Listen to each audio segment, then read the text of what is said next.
একটা নির্বাচন হলো, 4 মাস যেতে না যেতেই একটা নির্বাচিত সরকারের যত ধরনের প্রতারণা আমরা দেখলাম, এর আগে একটা নির্বাচিত সরকার 4 মাসে এত প্রতারণা করতে পারে এই কল্পনা বাংলাদেশের মানুষ করে নাই।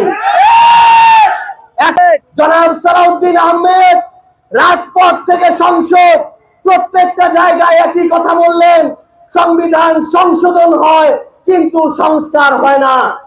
আমরা দেখলাম বিএনপির 31 দফা পুরো দেশের মানুষের সামনে প্রথম দফায় স্পষ্ট করে লেখা আছে সংবিধান সংস্কার পরিষদ তারা গঠন করবে, সেই কমিশনের মধ্য দিয়ে আগামীর বাংলাদেশে তারা সংবিধানকে জনগণের চাওয়া পাওয়া অনুযায়ী তৈরি করবে।